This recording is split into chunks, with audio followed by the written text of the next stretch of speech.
Sarah. And this is Bickering Book Reviews. Today we are going to talk about the new Keirsten book, And I Darken. And this book is very different than her other books. This book takes place during the Ottoman Empire, and it's about a girl who was born to a prince and his teenage bride who was not very happy being married to the prince.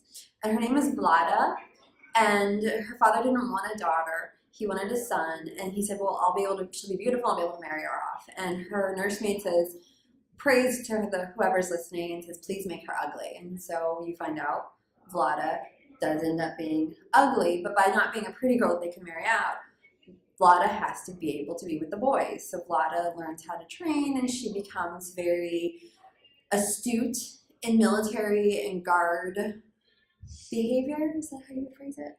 Basically, sure. And then when she's about 12 years old, her father gets into a scuffle with the Ottoman Empire, and to guarantee that the Ottomans will not crush his country, he takes his two children, Vlada and her brother Badu, and leave them at the Ottoman court, where they're basically prisoners, and to do whatever the Ottoman emperor wants. At that same time, she kind of starts to develop a relationship with the Ottoman emperor's illegitimate youngest son named Mehmed. And there is a love story, and they kind of grow older, and they're in love, but he has to marry other people and have a harem, and then her brother is also in love with him, and that's where it kind of goes from there. And that's the basic crux of And I Darken. I'm sorry about that. Oh, even the summary, man. I'm sorry. But we're not going to start there. We'll start with the author. We're going to start with the fact that this book is very unexpected. First of all, the cover is beautiful. I love this cover. The cover is really beautiful. Love this cover. This cover made me want to read it so much. And Keirsten White is one of my favorites. She wrote the Paranormalcy series, which I literally stayed up until 3:30 in the morning reading the first book in Paranormalcy. I mean, she's a pretty solid fantasy writer. Yes. And it's fluffy. Like, she's not one of my favorites, but she's solid. Like, typically if you're going to read a Paranormalcy book, that it's going to be good. It's going to go fast. It's going to be interesting. She was so funny and cute and quirky, and it was just so quick, and it was just really just good.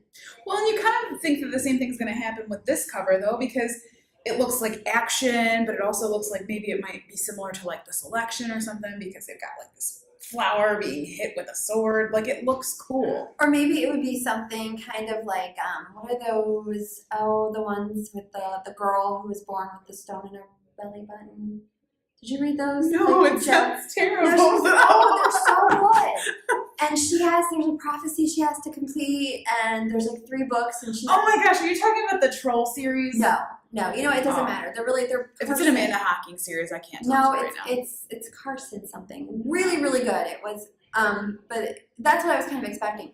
What we got was a very slow-paced alternative historical fiction book. That was just a wee bit boring. It reminded me of my medieval history class, and it was just terrible. Like, bored to tears.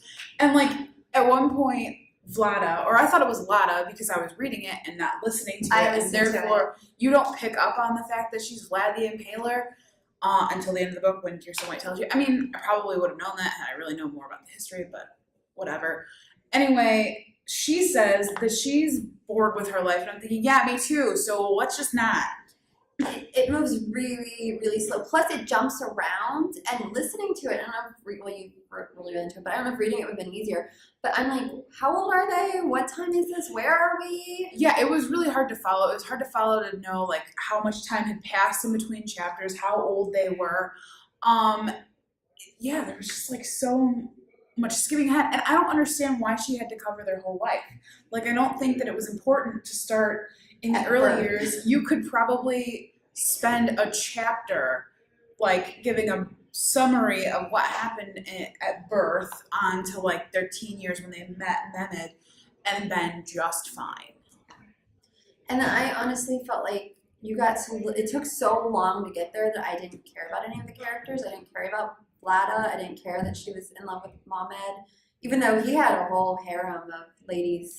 Well, and that So, like, that I didn't understand, though. Like, he's all in love with her, yet somehow here, there are, like, spoiler alert, there are these babies just popping up out of nowhere. Like, when does he have time to do And he's that? married somebody else. And it's just weird. Like, it makes no sense. And that probably happened. I mean, undoubtedly in the Ottoman Empire that happened. The other thing, there's a big like stigma around her brother being gay, and I thought that was a modern thing. I didn't think that back then people cared as much.